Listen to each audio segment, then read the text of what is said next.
啊！不要打架，俺不会功夫的。阿弥陀佛。啊！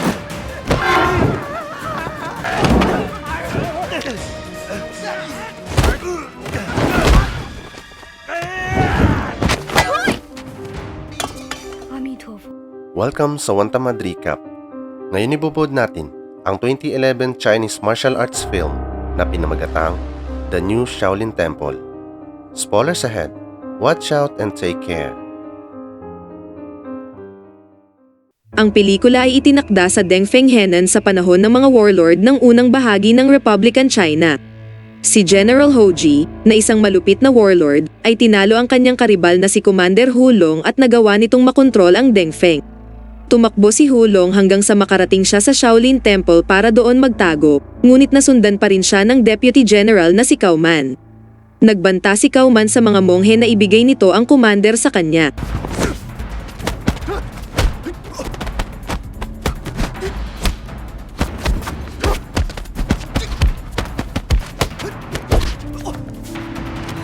Kalaunan, dumating ang warlord na si Hou Ji. Tinagurian siyang napakasamang general at napatunayan ito nang magmakaawa sa kanya si Hu Long na ibibigay nito lahat ng kayamanan niya, wag lang siyang patayin.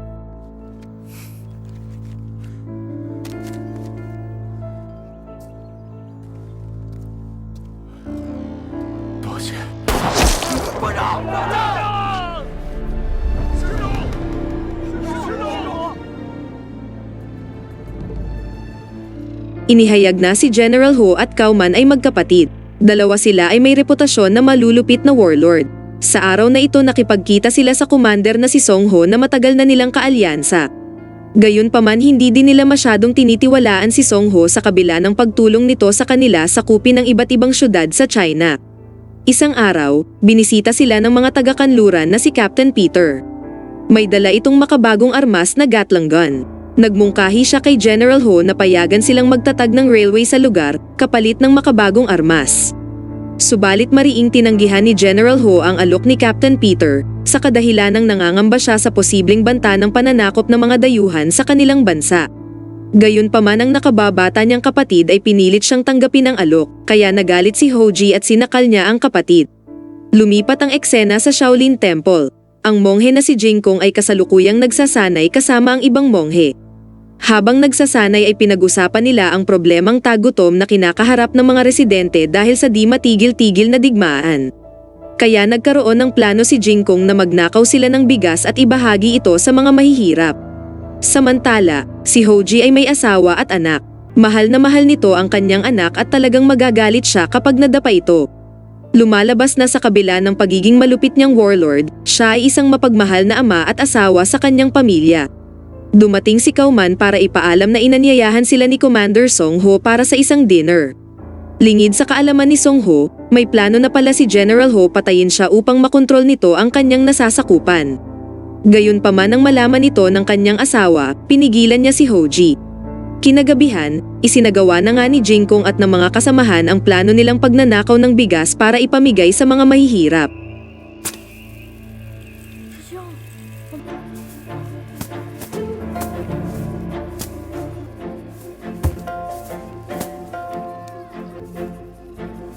Sa kabilang banda dumating na rin si General Hu kasama ang pamilya para makipagkita kay Commander Song Ho. Maya-maya lang habang nag-uusap sila, nakatanggap ng liham si Commander Song Ho kung saan ikinagulat niya ito ng husto. Pansamantalang pinaalis niya muna ang kanyang asawa at anak at ganun din naman si General Hu. Pagkatapos, nakasaad pala sa liham ang planong pag-ambush ni General Ho sa kanya kaya dahil dito ay nagalit siya ng husto kay General Ho. Sinabi niya na tinuring niya ng kapatid si General Ho pero paano niya ito nagawa?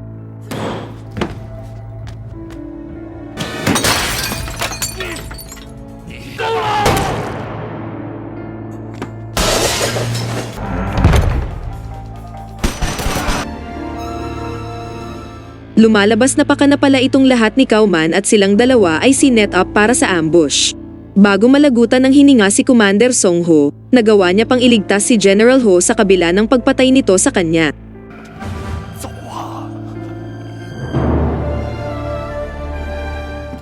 Lalong lumala ang sitwasyon nang magsagawa ng sorpresang atake ang mga tauhan ni Cao Man sa mga sundalo ni General Ho. Pati ang anak at asawa ni General Ho ay nadamay din. Mabuti na lang nandoon sa eksena si Jingkong at mga kasamahang monghe para tumulong. Napagtanto nila na planong patayin ng mga asasin ang asawa at anak ni General Ho kaya pinigilan nila ang mga asasin. Nagmadaling lumabas si General Ho at tumambad sa kanya ang anak niyang nakahandusay kaya agad niyang kinuha ito at isinakay sa karwahe para tumakas, subalit patuloy pa rin silang hinahabol ng mga asasin ni Kauman. Naging matindi ang habulan hanggang sa ang sinasakyan nila ay nahulog sa burol.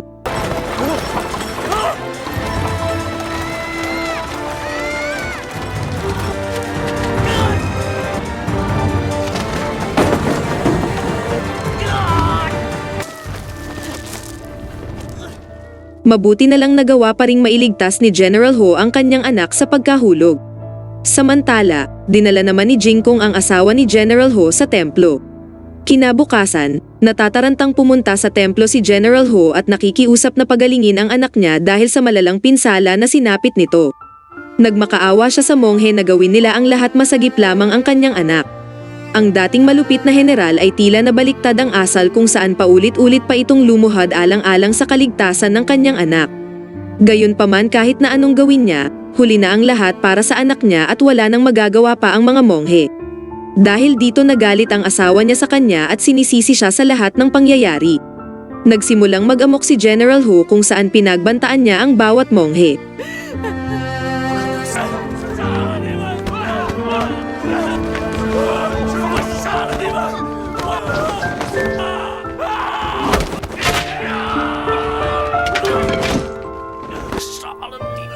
Nang magkamalay siyang muli, nagpasya siyang lisanin ang monasteryo. Habang naglalakad, aksidente naman siyang nahulog sa isang trap na inihanda ng tagapagluto sa monasteryo na si Wudaw. Iniwan siyang mag-isa ni Wudaw sa hukay ng ilang araw. Samantala, tinuring siyang wanted ng kanyang kapatid at ipinakalat ang pampleto sa iba't ibang syudad sa China. Si Kauman ang pumalit bilang pinuno kung saan mas matindi pa ang kasamaan niya at pinapapatay niya ang sinumang sundalo na tapat pa rin kay General Ho. Sa ilang araw ni Hoji sa hukay, sobrang nanghihina na siya kaya tinulungan na rin siya ni Wudaw. Pinakain siya ni Wudaw at pinangaralan para matulungan niya ang sarili na makamove on. Kalaunan, sa wakas nakapagpasya na rin si Hoji baguhin ang sarili at sinimulan niya ito sa paggupit ng kanyang buhok at buong puso siyang sumapi bilang isang ganap na monghe. Gayunpaman, hindi pa siya basta-basta tinanggap dahil sa reputasyon niya noon bilang isang malupit na warlord at walang tiwala ang ibang monghe sa kanya. Ngunit sinabi ng prior na ang bawat tao ay marapat lang bigyan ng pagkakataong magbago dahil lahat tayo ay nagkakamali. Tila ba ang pagkawala ng kanyang anak ay nagbigay ng malaking impact sa kanyang buhay kung saan ang dating malupit na warlord ay ngayon isa ng mapagkumbaba at matulungin sa kapwa. Natagpuan niya ang totoong kahulugan ng buhay sa pagsali niya bilang monghe. Samantala, lalong lumalala ang pagkasakim sa kapangyarihan ni Kauman. Nakipagpulong siya kay Captain Peter para aprobahan na nito ang pagtatatag ng railroad kapalit ng mga armas, subalit tumanggi ang ilang opisyal. Kaya naman ginamit ni Kauman ang kapangyarihan para parusahan ang sinumang magtangkang tutulan siya. Ilang araw ang lumipas, sinimulan na nga ang konstruksyon sa gagawing railroad. Bukod pa dyan, pinilit niya ang mga lokal na residente na ibigay nila ang mga Chinese artifact bilang dagdag kabayaran kay Captain Peter kapalit ng mga armas. Tinuturing niyang parang mga hayop ang sarili niyang kababayan kung saan kinukulong niya ito at walang awang pinapatay para patahimikin ang mga ito patungkol sa ilegal niyang aktibidad. Isang araw, tumatakbo ang mga residente sa templo para humingi ng tulong mula sa kalupitan ni Kauman. Nalaman na rin ni Kauman na nagtatago dito sa templo ang kuya niya kaya agad niya itong kinumpronta. Sa unang pagkikita nila, sinampal ni Hoji ang kapatid para daw sa namayapan niyang anak.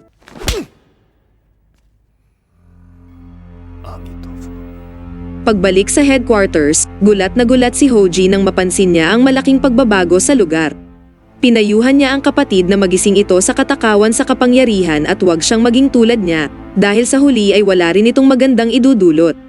Subalit biglang nagbago ang aura ni Hoji nang makita niya ang asawa na nakakulong na parang aso. Nakiusap siya sa kapatid na huwag idamay ang asawa niya.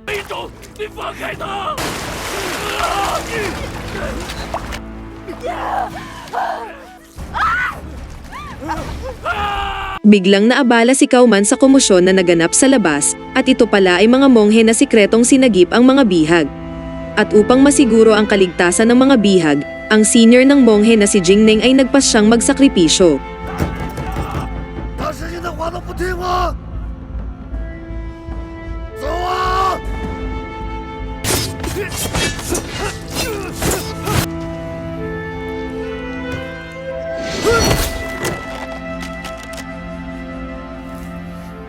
Sa kabutihang palad na gawang makatakas ni Hoji kasama ang asawa pabalik sa templo.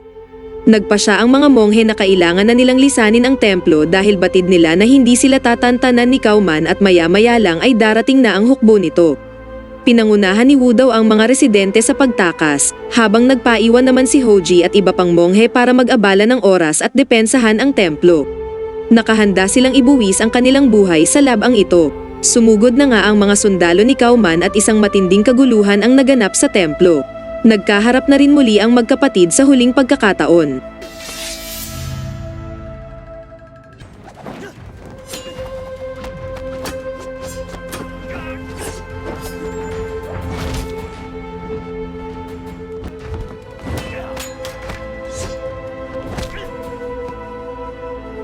Samantala, matapang na hinarap ni Jingkong ang kanang kamay ni Kauman na si Hangyan. Subalit tila ba wala siyang binatbat dito, kaya sinakripisyo niya ang sarili mapatay lang si Hangyan.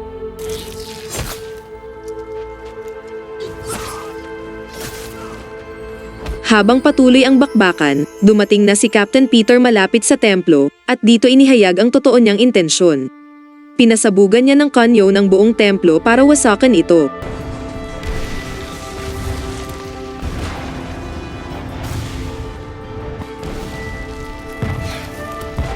Hindi nga nagkamali si General Hoji nang tanggihan niya ang alok ni Captain Peter.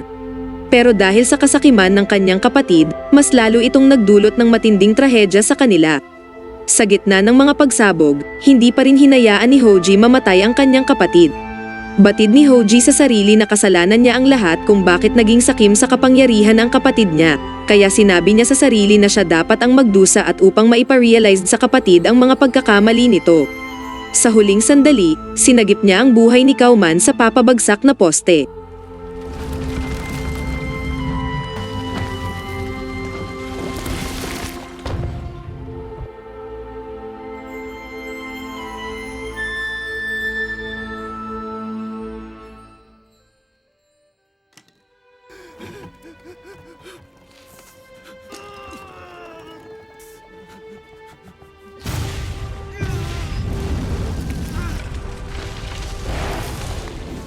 Tuluyan na ngang namatay si General Hoji at nahulog ang katawan niya sa kamay ng estatwa ni Buddha.